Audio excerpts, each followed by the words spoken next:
FIR নিয়ে second video, এটা একটু দেরি হয়ে গেল এই ভিডিওটা বানাতে, কারণ লিগ্যাল সিস্টেম নিয়ে তথ্যগুলো আপ টু ডেট এবং সঠিক হওয়া দরকার। আর সঠিক তথ্য সংগ্রহ করতে গেলে একটু তো টাইম লাগেই, আপনারা সেটা হয়তো বোঝেন। তো আসল বিষয়টা শুরু করা যাক।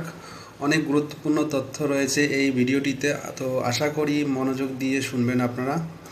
তো ধরুন আপনার এফআইআরটি নথিভুক্ত হলো, কিন্তু এর পরের ঘটনা বা প্রসেসগুলো কি হয় আসুন সেটা জানা যাক। এফআইআরের পরবর্তী 60 দিন পুলিশের কাছে খুবই গুরুত্বপূর্ণ।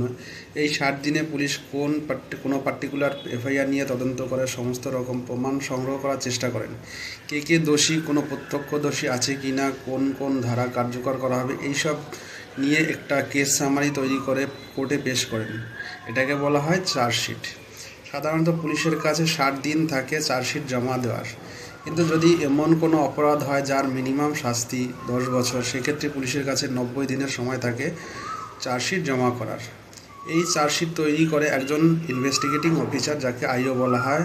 আর এই আইও কে হবে আর কোন র্যাঙ্কের অফিসার হবে সেটা নির্ধারণ করে বিএনএসএস, যেটা আগে সিআরপিসি নামে উল্লেখিত ছিল।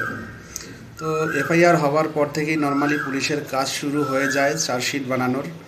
আর এই ইনভেস্টিগেশনের প্রয়োজনে পুলিশ যাদের উপর সন্দেহ হয় তাদেরকে গ্রেপ্তার করে থানায় নিয়ে আসতে পারে এবং 24 ঘন্টা পর্যন্ত থানায় আটকে রাখতে পারে।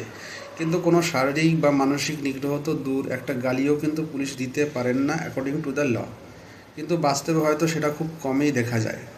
আর 24 ঘন্টার বেশি রাখতে হলে পুলিশকে কোর্টের অর্ডার নিয়ে নিতে হবে। তো পুলিশের ইনভেস্টিগেশন চলাকালীন 3 ধরনের কেস অনুযায়ী পুলিশ মূল আসামি বা সন্দেহজনক লোকদের গ্রেপ্তার করে থাকেন। তো first on is main case, যে বা যারা মেইন ক্রাইমটা করে তাদেরকে নিয়ে হয় মেইন কেসটা। সেকেন্ড ওয়ান ইজ, ধরুন আপনার কারোর সাথে শত্রুতা থাকার জন্য কেউ আপনাকে বাকি আসামিদের সাথে যুক্ত করে দিল, এটা হচ্ছে সেকেন্ড ওয়ান।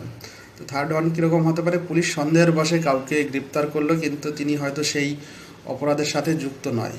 এবার দেখুন, এই 3 ধরনের অভিযোগ নিয়ে পুলিশ যে কাউকে গ্রেপ্তার করতে পারে, কিন্তু তার কিছু নিয়ম কানুন আছে। যেমন 1, পুলিশকে তার ইউনিফর্মে থাকতে হবে এবং যেখানে তার নাম মেনশন করা থাকবে। পুলিশের সঙ্গে অ্যারেস্ট মেমো থাকতে হবে, যার মধ্যে উল্লেখ থাকবে কাকে কিসের জন্য গ্রেপ্তার করা হচ্ছে এবং কখন, কোন টাইমে, কোন দিন সেই গ্রেপ্তার করা হলো, এবং একজন প্রত্যক্ষদর্শী থাকতে হবে। তো এখানে বলে রাখি যে প্রত্যক্ষদর্শী কেউ হতে পারে, লাইক আপনার হায়ার করা উকিল, আপনার পরিবারের কেউ বা আপনার পরিচিত কেউ। আর যদি আপনাকে একা গ্রেপ্তার করে কোনো উইটনেস ছাড়া, তাহলে পুলিশকে 12 ঘন্টার মধ্যে আপনার পরিবারকে জানাতে হবে। দেখুন, এই সব কিছুর মধ্যে কিন্তু পুলিশের কোনো অধিকার নেই আপনার গায়ে হাত তোলার, এটা আসলে ইলিগাল।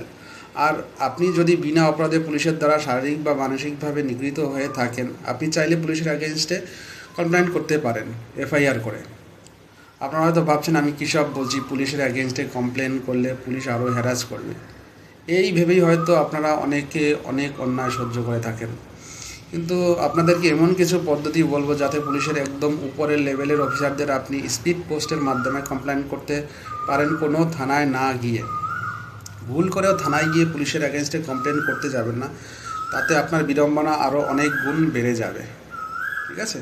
তো স্পিড পোস্টে আপনি সব ধরনের তথ্য প্রমাণ সহকারে এসএসও, মানে special security officer, DIG, deputy inspector general of police, PCA, police compliant authority, CBC, central vigilance কমিশনকে পাঠাতে পারেন। সবসময় একটা রিসিপ্ট কপি সঙ্গে রেখে দেবেন। এরপরে যদি দেখেন যে তেমন কোনো কাজ হচ্ছে না, তাহলে একজন উকিল হায়ার করুন, তাকে সব তথ্য দিয়ে কোর্টে যান, একটা এফআইআর করুন সেই পুলিশের বিরুদ্ধে যিনি আপনার গায়ে হাত তুলেছিলেন, আপনাকে মানসিকভাবে হ্যারাস করেছিলেন। একবার এফআইআর হয়ে গেলে বুঝে যাবেন সেই পুলিশও কিন্তু চিন্তায় পড়ে যাবে, কারণ তার চাকরিটাও কিন্তু নিয়মকানুনের বাইরে নয়। আপনার চিন্তা করার কিছু নেই যদি আপনাকে বিনা অপরাধে কোনো পুলিশ শারীরিক বা মানসিকভাবে হেনস্থা করে বা কোর্টের অর্ডার ছাড়া 24 ঘন্টার বেশি আপনাকে থানায় আটকে রাখে। 24 ঘন্টার বেশি থানায় আটকে রাখতে চাইলে পুলিশকে কোর্টের কাছে অ্যাপ্লিকেশন দিতে হয় যে তথ্য প্রমাণের জন্য আসামিকে আরও কিছুদিন পুলিশ কাস্টাডিতে রাখা দরকার। কোর্ট ম্যাক্সিমাম 14 দিনের পুলিশ কাস্টাডি দিয়ে থাকেন, তাও একসাথে 14 দিন হয়তো দেন না, 3 থেকে 4 দিন করে দেওয়া হয়ে থাকে সাধারণত।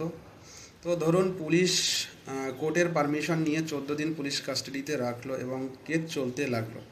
এই 14 দিন পুলিশ কাস্টাডির পরে কি হয় এবং আপনাদের করণীয় কি হবে সেটা নিয়ে সম্পূর্ণ তথ্য থাকবে শেষ পর্বে। কারণ আমি চাই ইন্ডিয়ান লিগ্যাল সিস্টেম সম্পর্কে আপনাদের সঠিক তথ্য দিতে, আর সঠিক তথ্য সংগ্রহের জন্য একটু সময় চেয়ে নিচ্ছি আপনাদের কাছ থেকে। তো ভালো থাকবেন, পরবর্তী পর্ব দেখার জন্য অবশ্যই stay tune in my profile and my channel. Thank you very much for watching this video.